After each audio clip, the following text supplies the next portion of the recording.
Ladies and gentlemen, the 2018 MHCID Commencement Ceremony for the University of California, Irvine is assembled. Please rise for the national anthem.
Thank you, Professor Hayes.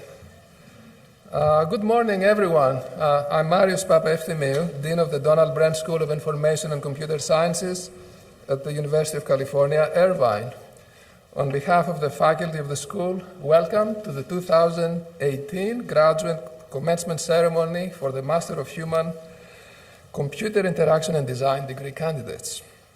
Joining me today on the platform are distinguished faculty and other participants in the ceremony. When I call your names, I would like you to stand up and remain standing. The audience, please hold your applause. Starting from my left, closest to me, we have our commencement speaker, Chancellor's Professor and Associate Dean for Research, Professor Paul Duris. No applause, remember. We have our commencement speaker, Michelle Chin, MHCID candidate. Professor Jillian Hayes, Faculty Director of the MHCID program. And Professor Andre Vanderhoek, Department Chair for Informatics.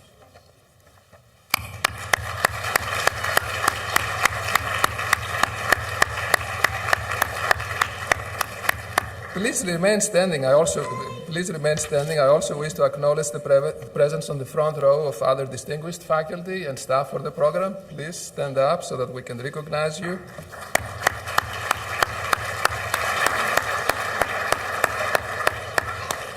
Thank you. You may all be seated now.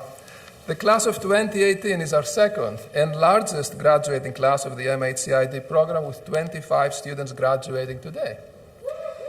It's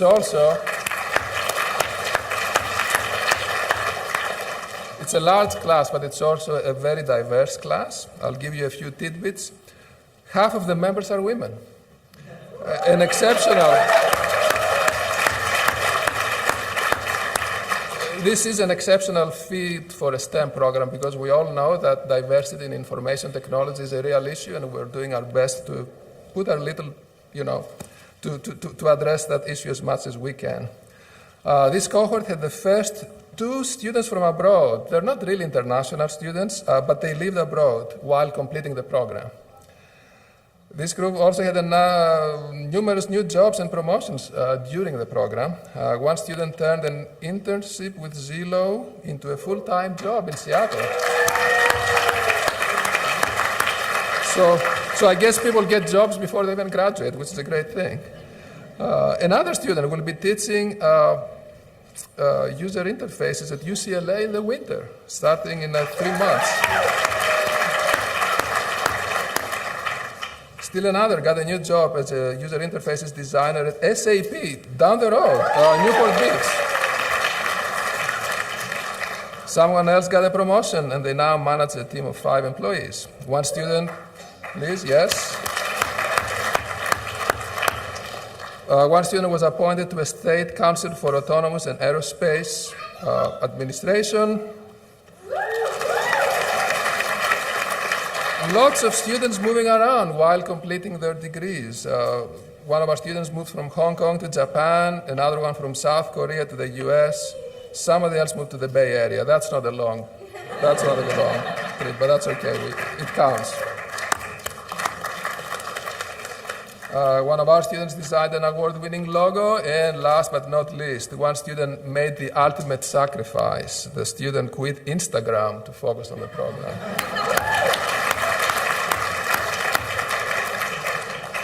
As with every new and ambitious start, this is the second class of the program. No matter how well prepared one is, there is always some anxiety about the outcome. The MHCID program in particular is a rigorous professional program of the highest caliber that places significant demands on its students, most of whom are juggling jobs, career changes, family obligations. Before the start of the program, a lot of work went into selecting students with the preparation and fortitude to succeed in such a demanding environment. Once the program started, a lot of effort went into ensuring that these students to not only meet but exceed expectations, surrounded by mentors and faculty who guide them throughout the program. I want to congratulate all 25 of the graduating students for their hard-earned accomplishment. I also want to congratulate their parents, spouses, partners, children, and significant others for their support. And of course, I want to congratulate our faculty and staff for their role. Let's give a round of applause to everyone who contributed.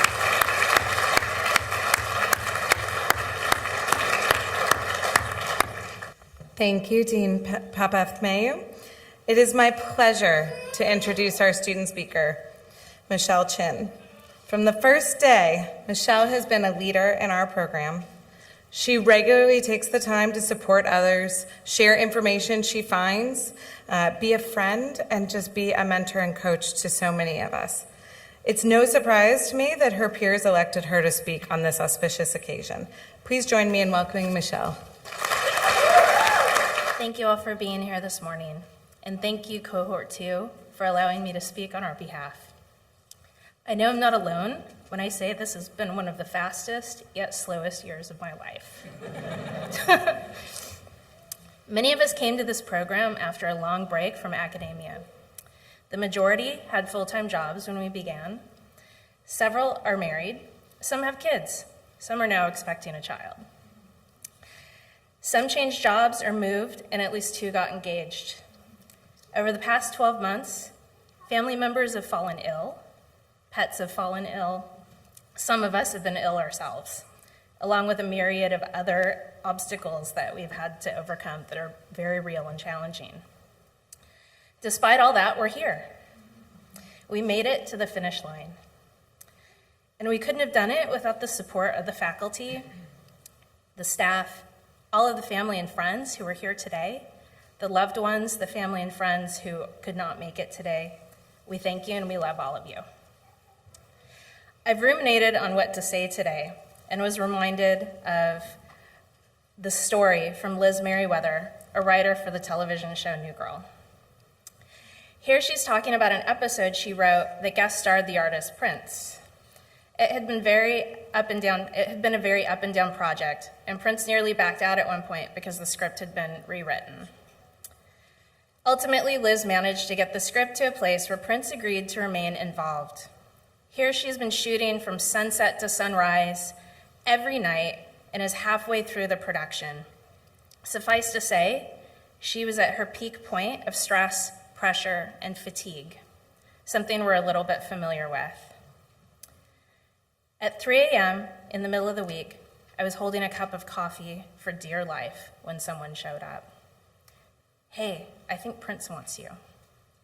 I looked up. Prince was standing on the balcony above, beckoning to me. I put my coffee down and prepared for the worst. I must have done something wrong. It was all over. I walked up the stairs and followed him into the bathroom.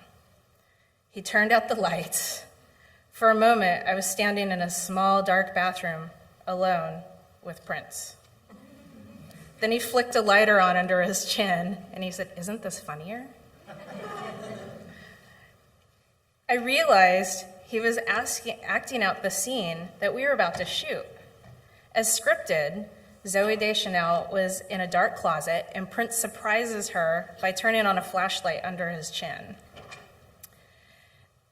Prince thought a lighter would be funnier. It was, and it would be beautiful on camera.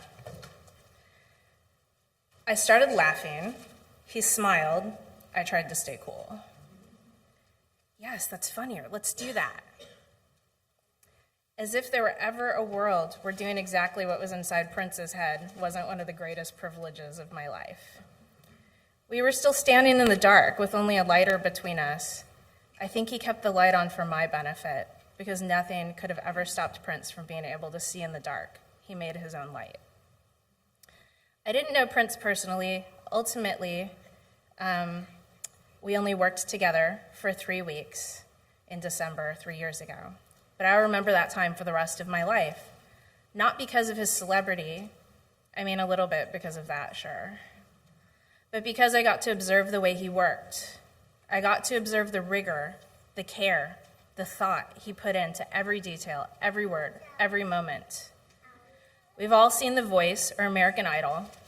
We've all bought into the myth at some level that a great voice and a little bit of luck will make you a pop star. After a week with Prince, I realized how ridiculous that is. Somebody with that much talent and that much rigor didn't just happen. It's not magic. It takes a lot of work. He was an artist to the bone. It's not enough just to have extraordinary vision. You have to know how to turn that vision into something that exists in a very flawed, complicated world, full of human beings and money and phone calls. To do that is an endless battle, especially if what you see in your head is unimaginable to other people. Obviously, he could see things and hear things that no one else could. But what amazed me was his ability to defend and cultivate that vision until it became real in everyone else's heads, until we could see it too. During my worst moments as a writer, I have the feeling of flying blind, which I think we can all relate to in our professions sometimes. There are many times when I feel lost, the sense of what I want, when my internal compass is spinning, when I close my eyes and have no vision. It was clear in those few weeks that we made something together, that Prince rarely, if ever, lost his vision. That wasn't because he was magical or an otherworldly being. It was because he was rigorous and generous, and he knew how to fight for what he wanted. It was a beautiful, constant fight. It was love. I know that not everyone here considers themselves a designer with a capital D. But the work we do, will do, is creative and will inform the creativity of others. The rigor, the care, the love that goes into doing the best work that we can will be the foundation of those designs. Now that we all have the designation of master, we need to go forward and be the light of inspiration to our teams. Whether you're an individual contributor, a people manager, or a solo practitioner, you can lead through your work ethic, your collaboration, your passion for the highest quality end result. Because what is the definition of a leader? It's not a title. It's anyone who themselves is accountable for finding potential in people and processes. So by that definition, and by our presence in this program, we're all leaders. Some of us joined the program because we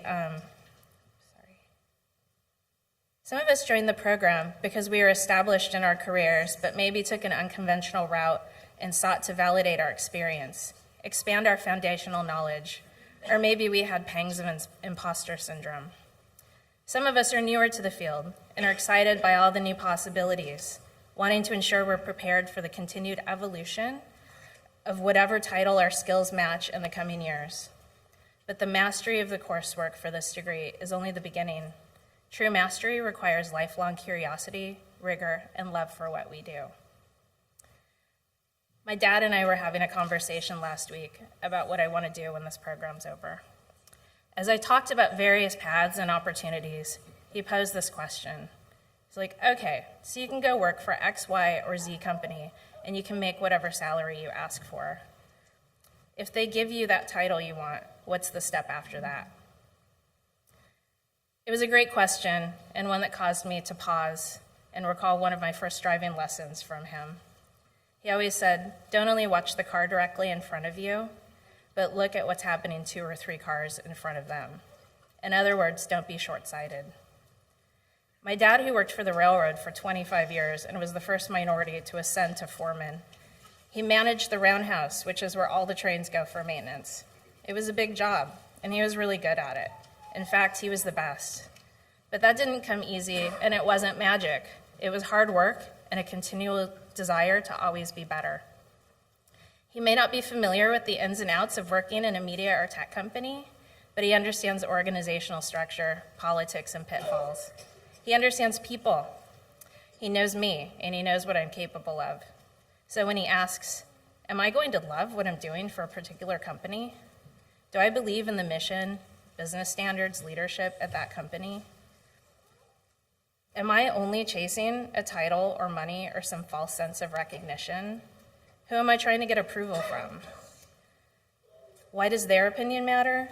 What happens if I get those things? Will it benefit me or just cause more stress? Will not getting those things stand in the way of anything else I might want to do?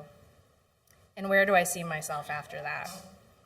Is there a clear path to promotion, or is that even what I want? Or could it be a dead end and I will just have to go somewhere else in 1, 2, or 3 years? What would creating the path to my actual dream job look like? And since we're all here together, I'm not going to take on these questions alone. I'm going to challenge each of you to ask these questions of yourselves today and in the days and years ahead. One huge thing our designation of master has afforded us is the luxury of choice. Please don't ever feel like you don't have a choice. You do. Even if you're happy somewhere, don't be closed off to potential opportunity. Don't be afraid to have a conversation with that recruiter to hear what they have to offer. Even if you don't intend to leave where you are, don't close the door without hearing them out. If nothing else, you can gain new insights and make a new connection. But if you are dissatisfied or unhappy where you are, utilize the tools we have gained to understand your own pain points. Map that ideal journey for yourself. Grab your compass and forge your path. Some of your paths will be the first foray into a new field where you'll be absorbing experiences and knowledge like a sponge. Others will be jumping into a new role that could be a dare to be great situation. You may not have 100% of the skills out of the gate, but something this program has done exceptionally well is validate that you can learn and adapt to new things very quickly. Synthesize the information and apply it in a meaningful way. Don't let fear stand in the way of future greatness. As Steve said in one of his Monday morning messages almost a year ago, the only job security you will ever have or need is now completely within your control. Don't forget that. But I'll caution you to not get too comfortable. Don't get complacent. You chose to work in a landscape that is ever-changing, which means we will continue to adapt. Each of us represents one another out in the world as graduates of this program.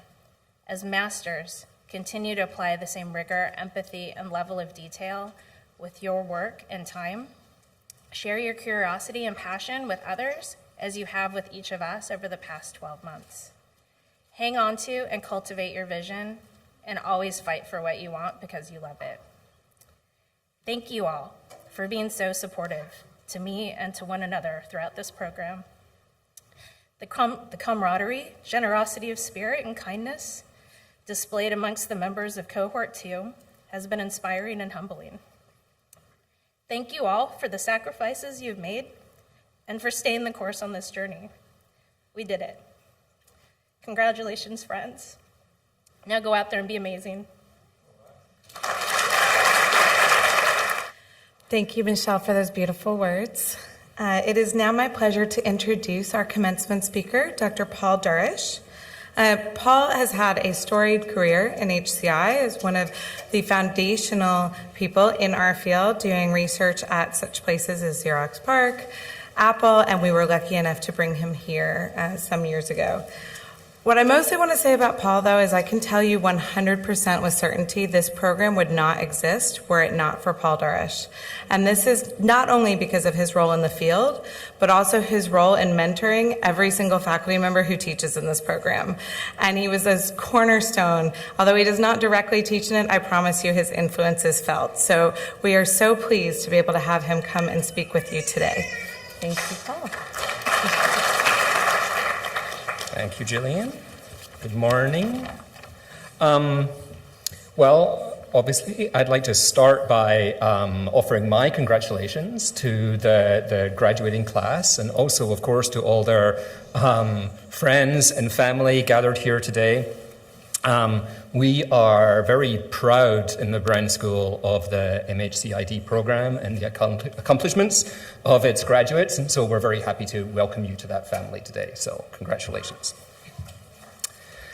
Okay, so let's see.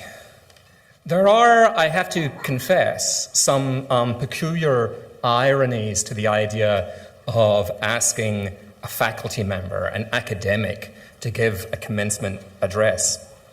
In the course of my professional career, I have had to deliver many different kinds of talks and lectures and speeches, but never before a commencement address. And when you think about it, it poses some particular challenges for an academic. I mean, what do we expect? Well, the first thing is it should be at least somewhat amusing, and that's not necessarily a skill that comes easily. Worse yet, it should be short. I'm someone who can make 4 PowerPoint slides last an entire semester, so that's a bit of a challenge too. And just to add to the pressure, I'm extremely conscious of the fact that I'm currently the person standing between you and day drinking. So that's when Jillian asked me if I would give this address today. I'm like, okay, well, there's a few challenges. I'm not sure that's right in my skill set. And so what to do? Well, I decided, I work in HCI. Perhaps HCI provides me with some tools of value here. Perhaps the tools of HCI might offer some assistance. After all, delivering satisfying experiences is what we're about, right? So that's one of the foundations. So perhaps the tools that you guys have been learning would be helpful. So I broke out my Sharpies, my index cards, and my multicolored Post-it notes. Got to work. So I started off sketching some personas. Perhaps that would help me. And I started working on just Hannah, the happy graduate, and Carlos and Corey, the proud family members. Jillian, the frantic program director, Marius, the Harry's dean. It's like I understood what their roles would be, I understood what would bring them there, but I don't think I quite got to the pain points. Didn't feel like it was getting me somewhere. So I gave up on the personas. I thought, ethnography. I normally work ethnographically. And after all, I have sat in a lot of commencement ceremonies and graduation ceremonies in a participant observer kind of capacity. So maybe there was some solution there, but the problem is I didn't really take very many notes in those meetings. I didn't record any video. And those commencement speeches that were memorable were generally not memorable for the right reasons. So that didn't seem very, very, very fruitful either. So overall, I must admit, this was not looking terribly good. It turns out, and I'm going to look away, so you'll have to tell me if Jillian gives me the stink eye for this, but it turns out maybe the methods of HCI aren't capable of solving all problems. But it turns out, of course, that those are not the only methods I have at my disposal. I am, after all, a teacher and an educator and a researcher. I spend a lot of my time reading books and reading papers and absorbing materials and trying to distill lessons from them. So I thought maybe that's what I should do. Maybe I should just do what I do the rest of the time. So what I'm going to do is tell you about a couple of pieces of research, a couple of papers that I think maybe help us with thinking about commencement and graduation. So, no PowerPoint slides though, I promise. So the first one is a lovely paper that I always enjoy but it's an old one. It's from the 1950s, and it's by a sociologist called Donald Roy. And Roy, it's an ethnographic paper, but it's kind of an odd one. So ethnographers normally, we go out, we sort of try to understand what's going on in various kind of settings. His was an undercover ethnography. He went somewhere and nobody knew what he was doing. It was the 1950s, you could get away with that sort of stuff then.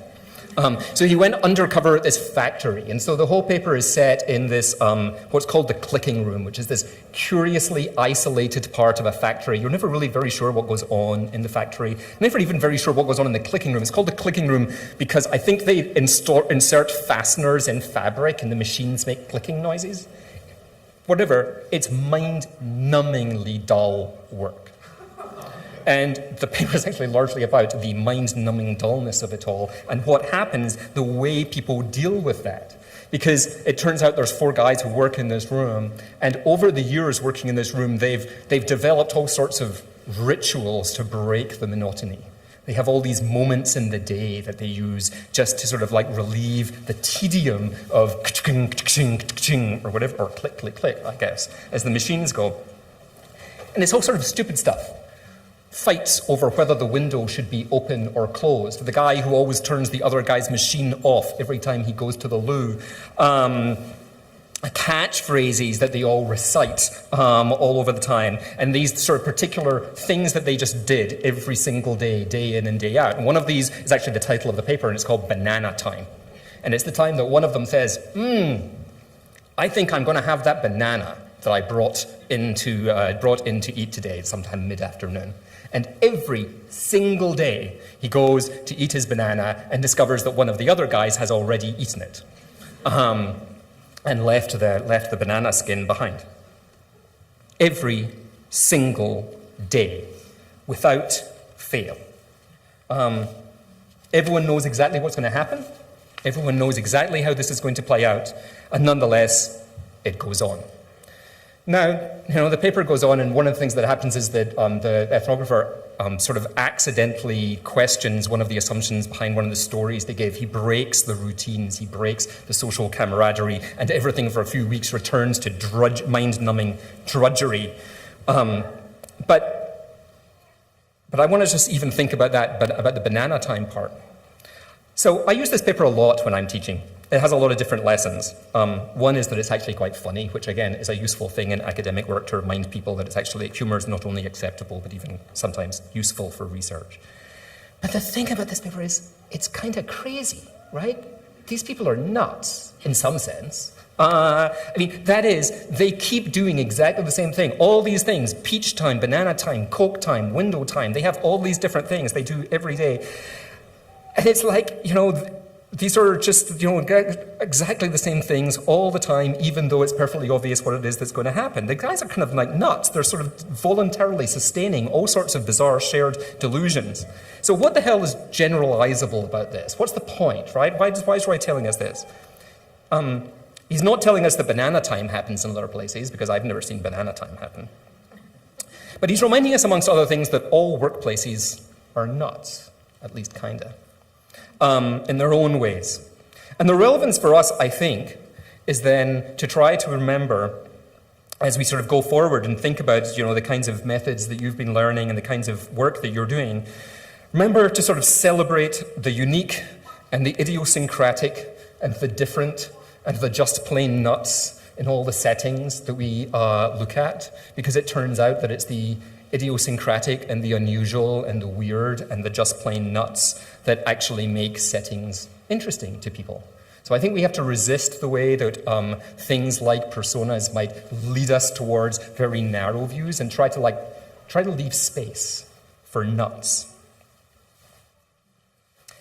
Let me tell you about another paper that, as I was thinking about this, had some lessons for us. And it's by a couple of famous organizational scientists, one of whom, Martha Feldman, is here at UCI.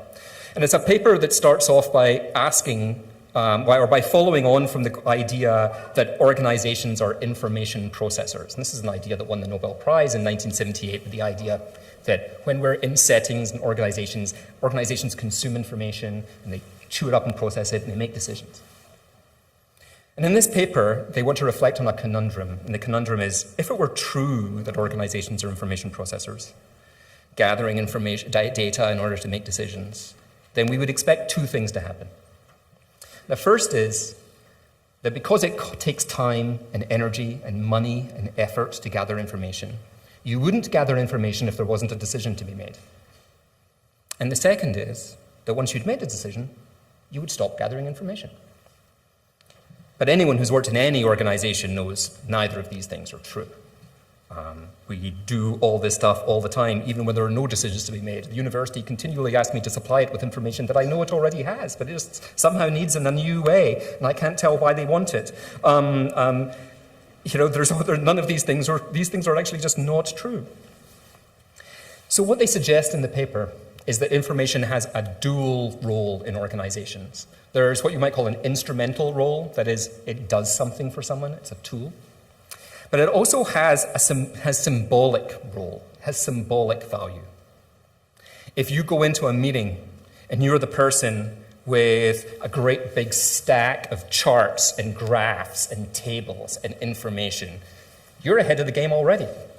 As a colleague of mine used to say, numbers beats no numbers every time, no matter what the numbers are.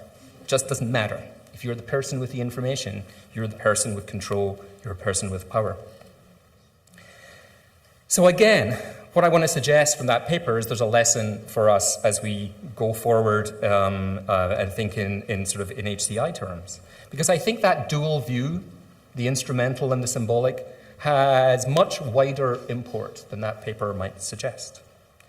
You guys can walk into meetings with the techniques and methods and theories about design and interaction. You can go in with your interaction critiques and analyses. You can walk in with the results of focus groups. You can walk in with charts and the results of ethnographic studies. You can walk in with the data instrumentally. But you also walk into those meetings as the representatives for, and indeed the advocates for, users. Actually, in my research group, I don't let my students use the word user. I want them to use the word people. I want to remind them that users don't actually want to think of themselves simply as appendages of information systems. These are actually people with their own sort of goals and interests. And you guys are the advocates for those real, live human beings. And that has huge symbolic value and symbolic meaning. It's not simply instrumental. It's not simply about what the data can do. It's how that data gives you, and you alone, a role as the advocate for the people who are making use of the kinds of systems that we're all trying to build. So, at the end of the day, perhaps I did, after all, find in HCI something that would help with the commencement speech. Because what it sort of caused me to realize or reflect upon is the fact that the foundational concern upon which HCI is built is not efficiency and is not usability, but is empathy. And what all the methods that you've been learning and all the techniques you've been applying during the course of your coursework are all essentially simply ways of operationalizing empathy, of helping us to get to that place where we can be the advocates for people's humanness, for their reality, and for their not simply being users. So, out of empathy, I shall stop, save only to say again, congratulations. Thank you, Professor Duris. It is now time to recognize those whom we've come here to honor today. Chair van der Hoek, please present the candidates for the Master of Human-Computer Interaction and Design degree. Will the candidates for the degree of Master of Human-Computer Interaction and Design please rise and remain standing? Dean Papaeftimiou, I present the candidates for the degree of Master of Human-Computer Interaction and Design. By virtue of the authority vested in me by the Regents of the University of California, I congratulate you on completing the requirements for the degree for which you have been presented. Congratulations.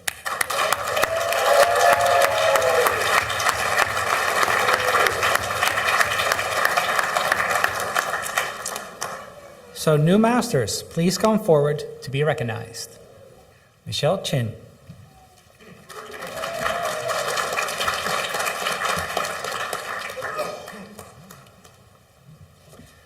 Catherine Cheng.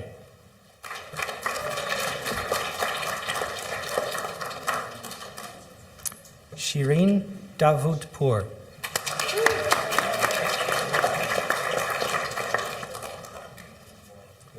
Amin Rashidipur.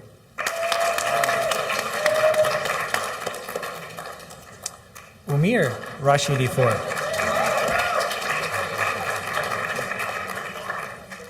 Gilberto Cardenas. Jeff Chen.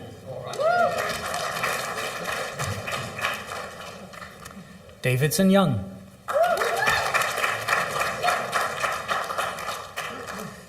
Anusha Upadhyay.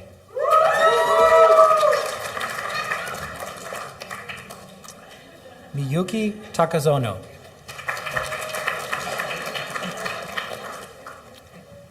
Jennifer Du.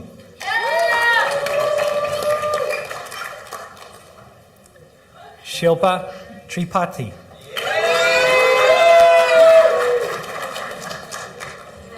Juan Flugelman.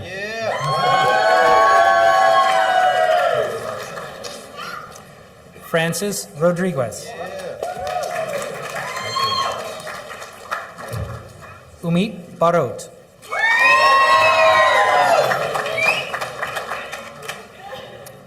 Paul Tuddy.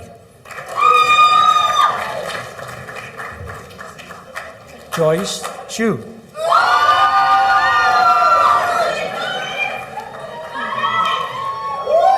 Maria Heine.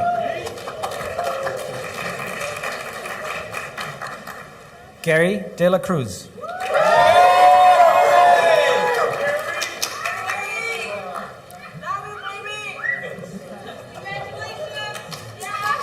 Manuel Espinosa. John Delshadi.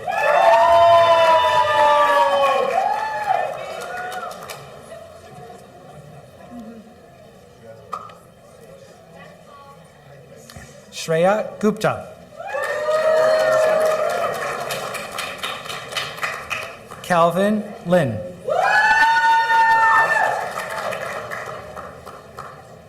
Youngri Kim.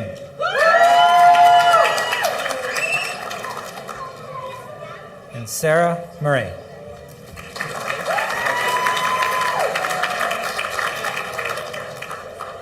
And that concludes the presentation of degrees.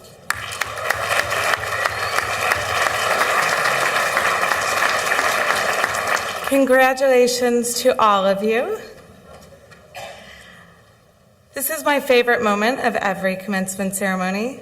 There are very special guests here today who deserve well-earned recognition. They have encouraged and in many cases made great sacrifices so that the graduates before us could further their education. Now, students, please stand and turn to thank your parents, spouses, significant others, loved ones, grandparents, children.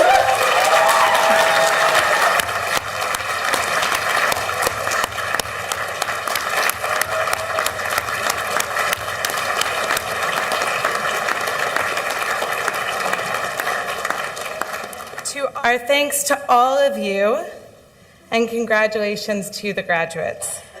Ladies and gentlemen, the commencement ceremony will now conclude with the recessional march. May I request that the audience remain seated until the recessional is completed. Thank you for participating in today's ceremony, and please join us outside for a champagne toast.